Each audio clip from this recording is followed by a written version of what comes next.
Muy bien. El doctor José Tirán Saucedo es médico egresado de la Escuela de Medicina Doctor Ignacio Santos del Instituto Tecnológico de Estudios Superiores de Monterrey, con una especialidad en ginecología y obstetricia por el sistema de Tec Salud en el Hospital San José por la misma universidad del Instituto Tecnológico de Estudios Superiores, con una subespecialidad en infectología ginecológica por el Women's Hospital of Texas en la ciudad de Houston, Texas.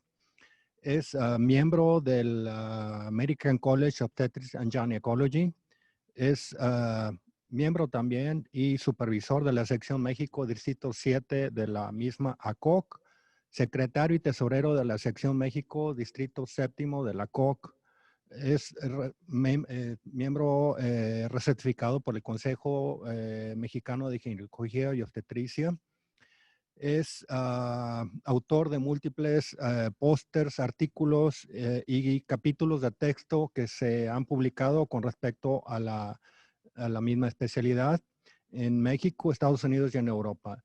El doctor Tirán es un médico que prácticamente se ha dedicado a la infectología ginecológica y esperemos que esta plática, la cual precisamente será sobre infecciones vaginales y su abordaje diagnóstico y terapéutico.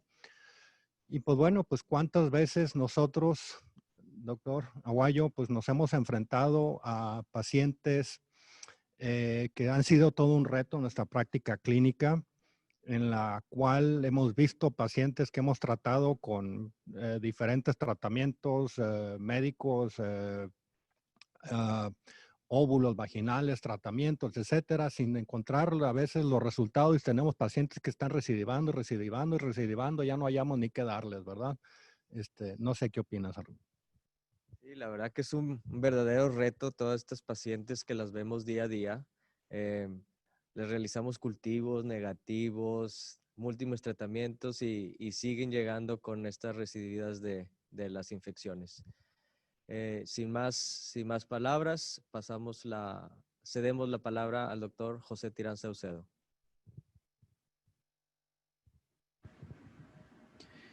Muchas gracias. Gracias. En particular agradezco la invitación del colegio, las amables palabras del doctor Chapa, del doctor Aguayo, las atenciones del doctor Juárez al frente de esta gestión, al igual que el equipo de producción que está aquí presente. Y pues bueno, es un privilegio estar con ustedes el día de hoy.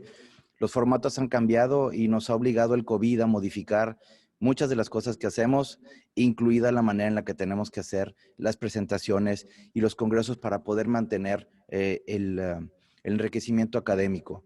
El Colegio de Ginecología de Monterrey ha hecho un esfuerzo titánico para poder montar precisamente un congreso de manera virtual y marcar la pauta una vez más en la región y en el país en cómo encontrar alternativas para el manejo precisamente de los foros académicos y sobre todo en situaciones emergentes como la que estamos viviendo. Y bueno, meramente, sin más preámbulo, me voy directamente al tema. Vamos a hablar de infecciones vulvovaginales y su abordaje.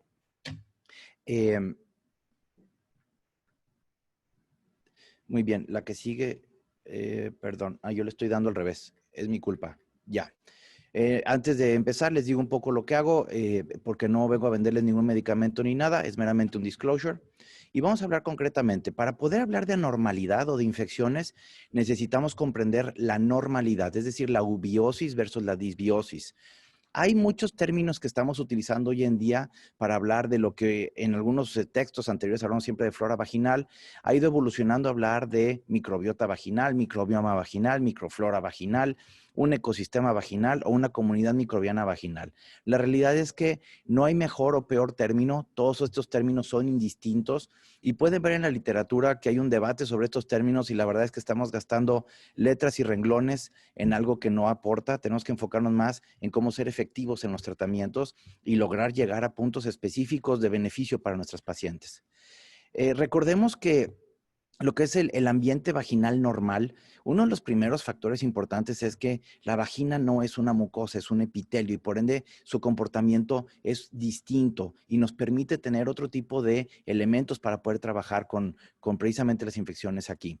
Hay 3, 4 factores que pueden funcionar o atacar el epitelio y como pueden ver es en la parte superior donde se encuentran y obviamente hay factores protectores, las biocapas que se pueden formar junto con los diferentes complejos de proteínas, los niveles de pH, junto con otros elementos que están ahí involucrados. Cuando hablamos de flora vaginal normal, frecuentemente, y como comentaba acertadamente en la introducción el doctor Chapa y el doctor Aguayo, son muchas veces que nos reportan cultivos que a veces no sabemos ni siquiera si lo que nos reportaron es realmente una infección. Y por eso les puse esta diapositiva.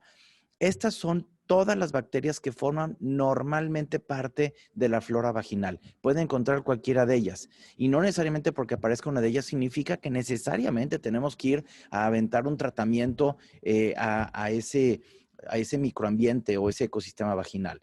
Obviamente pueden ver, está marcado en verde, los lactobacilos que más frecuentemente quisiéramos que estuvieran en esta flora. Hablando de las etiologías particularmente, muy breve, les voy a dar nomás datos puntuales para poder ir a la parte de avances en el tratamiento. La vaginosis bacteriana es una disbiosis, es muy importante el término polibacteriano. Muchas veces nos enfocamos nomás a buscar un cierto tipo de bacteria, pero la verdad es que puede haber variantes y ahorita vamos a verlo con múltiples estudios reportados a nivel global. Es el desorden vaginal más frecuente en la edad reproductiva, sobre todo, y representa más de 90 millones de casos a nivel, al año a nivel global. Y esta también es una subestimación, ya que varía mucho los sistemas de salud a nivel global para la captura adecuada de los casos. También la relación entre los lactobacilos y los anaerobios tiene una relación importante y la parte más crítica, porque muchas veces es frustrante en la praxis diaria de algún doctor, es que va a haber una recurrencia hasta en el 50% de los casos en los siguientes 3 a 12 meses. La candidiasis vulvovaginal representa más del 50% en mujeres que se automedican antes de acudir a una consulta. Por eso es que muchos de los tratamientos que muchas veces vemos que se publicitan directamente no terminan funcionando porque la evaluación integral es incompleta. La recurrencia se da entre un 5 a un 8%, pero esto va a variar, ya que estamos viendo un incremento en la resistencia en Candida albicans y les vamos a enseñar algunos estudios publicados por el instituto precisamente al respecto. 30-50% de las infecciones por Cándida no hay una causa realmente aparente o factores de riesgo que puedan ser identificables al momento de la consulta. Hay un montón de factores involucrados en la patogénesis de las infecciones vulvovaginales recurrentes. Son muy amplios, pero van desde los factores genéticos, de comportamiento, factores sobre todo cutáneos, y el historial de infecciones previas, el consumo de antibióticos y obviamente también están los idiopáticos que son para los que no tenemos alguna explicación particular. Este es un estudio de los más recientes que hemos publicado en el instituto donde encontramos que ya hay una resistencia importante.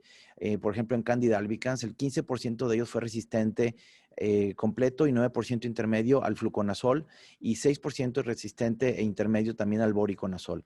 Y esto es un dato relevante en cuanto a las fallas terapéuticas que estamos viendo.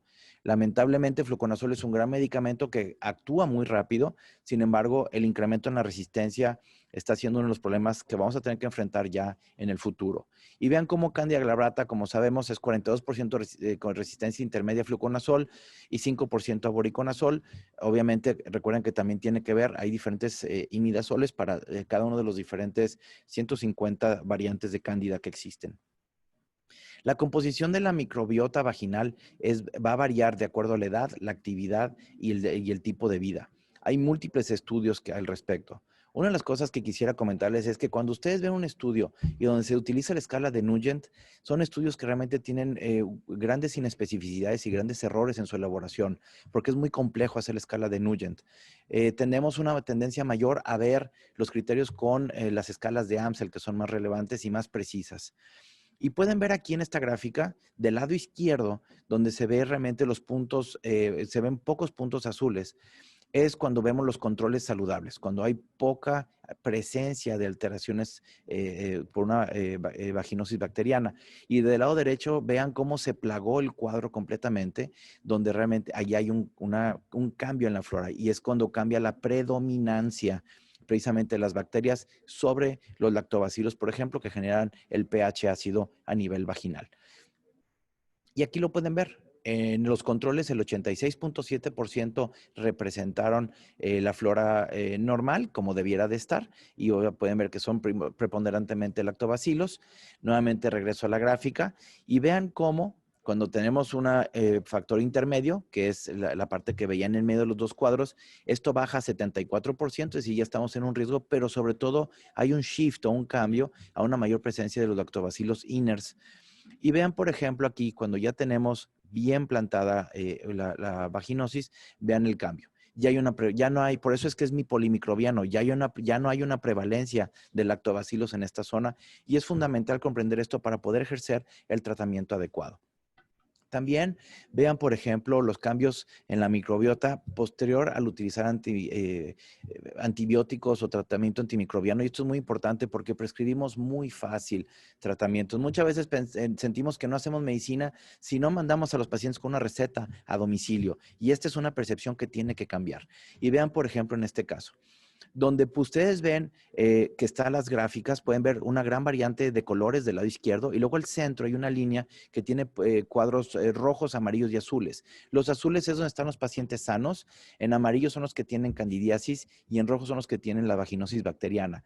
Y vean cómo se modifica de una manera impresionante la cantidad o la presencia de los lactobacilos. Esto hace precisamente que sea polimicrobiano y precisamente que da el riesgo de la recurrencia.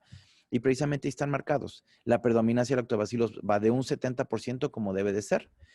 Cambia a una predominancia un 73% en candidiasis vaginal, pero porque el pH, recuerden que no se modifica con infecciones por hongos. Y luego viene la predominancia de lactobacilos que cae a un 9.7% cuando estamos ya hablando de una vaginosis bacteriana. ¿Cuál es el punto clave?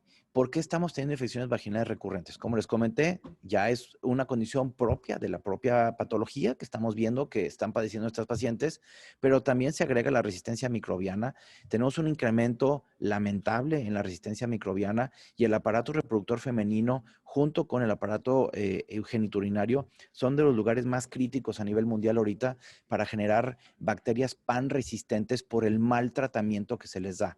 Y en el mal tratamiento no nomás vamos nosotros los doctores, van también los pacientes y va también la farmacia que cambia las recetas. Es un esquema sumamente complejo que está complicando los recursos que tenemos para tratar las infecciones.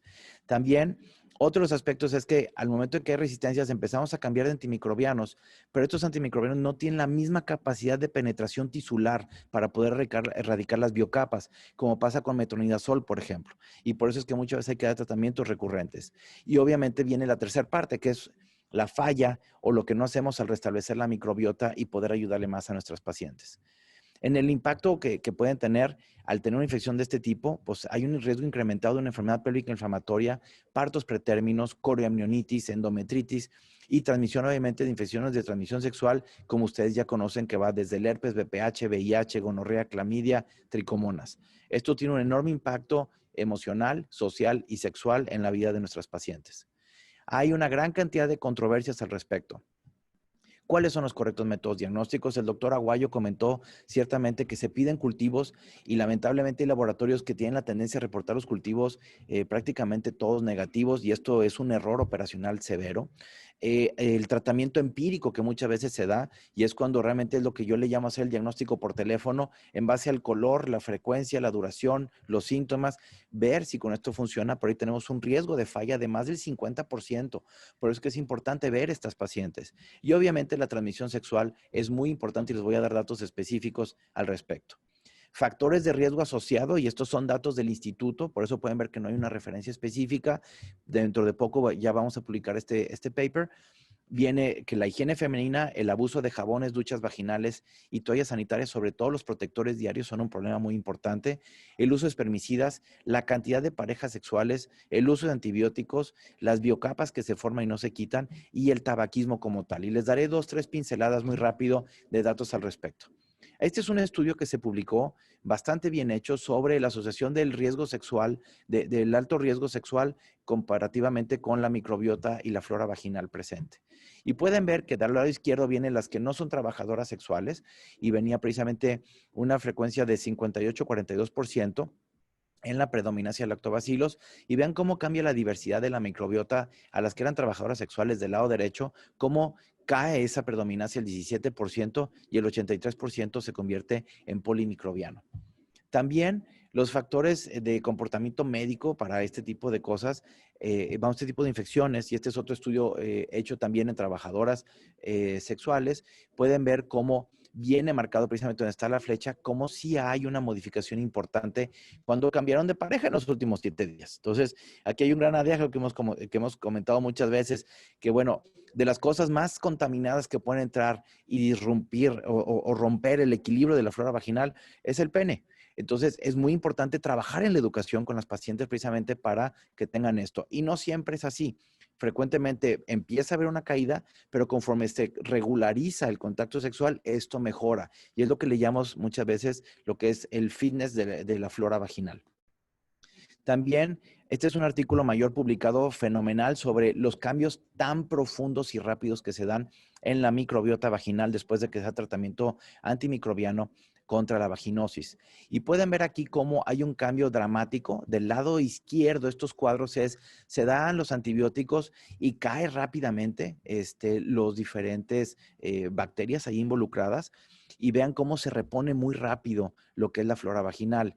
Ojo, esto es cuando se da un tratamiento de primera vez o de segunda vez. Para paciente que es una ávida consumidora de antibióticos, la que hizo Doctor Shopping y que ya fue con la doctora Lolis y que luego fue con el doctor Chapa y luego con el doctor Aguayo y luego con el doctor Juárez y luego también fue a ver a la doctora Frausto y luego fue a ver a la doctora Claudia y luego vinieron conmigo y luego ya tuvieron una serie de tratamientos impresionantes. Entonces, esa flora está básicamente destrozada y va a trabajar más en tener que recuperarla. Ahora, las biocapas actualmente es uno de los mayores enfoques donde están. Y como les comentaba, este es el artículo que demostró por qué hay la recurrencia del 50%, ya que metronidazol no es efectivo en penetrar la biocapa. Ahora, ¿qué es una biocapa? Es una capa que se forma de los debris celulares bacterianos con proteínas que recubren muchas del epitelio vaginal y entonces no permite que haya la penetración ni el intercambio adecuado ni del pH, ni de la recomposición de lactobacilos, ni de los antibióticos. Donde más se ha estudiado esto, por ejemplo, es en algunos aditamentos que se aplican vaginalmente, como el anillo vaginal. El anillo vaginal está hecho de batane, que es un plástico inerte que hace que la biocapa sea muy frágil y de hecho hay estudios que han demostrado que esa biocapa no tiene un impacto al nivel de infecciones vaginales. Este es el cuadro de lo que se recomienda de tratamiento. Realmente sigue siendo clindamicina, metronidazol, preferentemente metronidazol porque es mucho más barato y la resistencia que se genera con clindamicina es mucho mayor. Entonces, nomás hay que tomar en cuenta que hay que cuidar la parte de la recurrencia. Punto específico con el tabaquismo. ¿Por qué el tabaquismo? A nivel global son mucho más las mujeres que fuman que los hombres. Por ende están más expuestas. Y como dice el doctor House, todos los pacientes mienten. Cuando tú les preguntas a tus pacientes, ¿fuman? Siempre te van a decir, no, yo no fumo. ¿Y cuántos a la semana? O huelen. O te dicen, no, pues nomás el fin de semana, pero eso no es fumar. Y todo esto tiene un efecto muy importante porque aumenta la virulencia bacteriana, genera una desregulación de la función inmunológica a nivel vaginal, tiene un efecto antiestrogénico también, acumulan aminas vaginales, generan una inducción de la fagocitosis de los lactobacilos derivado de esto y generan también, es un tema dosis dependiente. A mayor pacientes que son fumadoras más profundas o más de mayor cantidad de cigarrillos, van a tener mucho más. Y obviamente, pues las actividades de riesgo ya descritas previamente. Y vean, este es el estudio precisamente que habla al respecto de esto. Y me voy más a la gráfica para que lo vean. Ahí viene el cuadro que habla de los no fumadores versus los fumadores y vean la diferencia abismal en el número de casos que se presentan. O sea, realmente es muy importante como factor y es algo que debemos de preguntar. En algunos foros hay veces, o cuando estamos con los estudiantes de medicina, como que el tabaquismo lo ven meramente como un tema pulmonar. Sí es cierto, es importante, pero también eso, para la cicatrización es un impacto muy importante y también para las infecciones vaginales es muy importante. Hay otra patología que está siendo descrita recientemente y que publicamos un capítulo precisamente respecto, que es la vaginitis aeróbica, que esto ofrece un terreno nuevo para investigación a realizar, ya que es un trastorno de la flora vaginal que se basa en la alteración de la microflora bacteriana vaginal, pero con predominio de aerobios, no de aerobios ni de anaerobios facultativos, donde van a haber E. coli, Klebsiella, neumonía, entre otros. Esto genera un aumento en la reacción inflamatoria localizada y la respuesta inmune. Y estos hallazgos son trabajan en contra de la flora vaginal normal que debiera estar ahí y por ende requiere atención particular. Hablando de prevención, ya para la parte del abordaje, la parte final, vean cómo cambia la flora con el uso de los probióticos. Y esto es muy importante. Vean aquí, en la parte central, donde está la vaginosis bacteriana, vean el primer cuadro, donde dice, bueno, pretratamiento, el cuadro está en la parte baja, en medio. El segundo dice, cuando se les da placebo, vean que realmente no hay diferencia, pero vean cuando les dan probióticos. Concretamente con la vaginosis bacteriana, los probióticos son un cambio radical precisamente porque se perdió ese predominio. Entonces, pues, tenemos que hacer un predominio lactobacilar artificial por medio de los probióticos, como uno de los ejemplos de tratamiento. Vean cómo en la vaginosis, en la vulvovaginitis por cándida, no es el caso porque muchas veces con cándida tenemos una flora vaginal suficiente en muchos de estos casos. Y también vean, hay muchos estudios que están buscando cepas nuevas. Este es uno nuevo, Lactidócidos plantarum, que todavía no está disponible. Y lamentablemente donde se producía este sustrato, ahorita la esencia se producía en China y se tuvo que detener todo por COVID ahorita. Entonces no hay disponible y se detuvieron parte de los protocolos. Pero vean cómo mejora mucho más el nivel y reduce el tiempo en días cuando se utiliza este tipo de suplementos. También hay otros que se están desarrollando, subespecies de Lactobacillus crispatus, entre otros. Entonces, bueno, vamos mejorando. Igual aquí, vean cómo mejora el nivel precisamente de saturación de lactobacilos que se requiere en la flora vaginal cuando agregamos flora posterior. Son unas cuantas gráficas meramente para poder ejemplificar cómo sí funcionan. El verdadero reto viene en escoger cuál es realmente el bueno, porque están llegando al mercado muchos suplementos y no todos son efectivos. Se les pregonan remedios milagrosos y la verdad es que hay que ser cuidadosos en la selección precisamente de la flora adecuada. Para terminar y en conclusión, recordemos que las infecciones vaginales están en las primeras 10 causas de consulta ginecológica en el mundo. La resistencia bacteriana está complicando su manejo de una manera muy importante y va a ser un reto que vamos a estar viendo cada vez más día con día. El abuso en la prescripción de antibióticos daña el ecosistema vaginal. Eso es una regla que tenemos que tener presente. También el abuso en el consumo de productos higiénicos, así como otros factores, condicionan las recurrencias. Y el uso de probióticos genera una ayuda parcial y rápida al tratamiento de estos casos, sobre todo cuando estamos hablando de una vaginosis bacteriana. Y pues bueno, con esto doy por terminada mi participación. Nuevamente quiero agradecer al colegio el gran esfuerzo que han hecho precisamente para poder tener este foro virtual y a todos ustedes por dedicarle tiempo a aprender más. Tenemos que aprovechar todos los espacios posibles. Recordemos que estos eventos dan puntos también para la recertificación y es parte de lo que vemos normalmente o deberíamos de ver normalmente en las actividades de educación médica continua. Nuevamente, muchas gracias.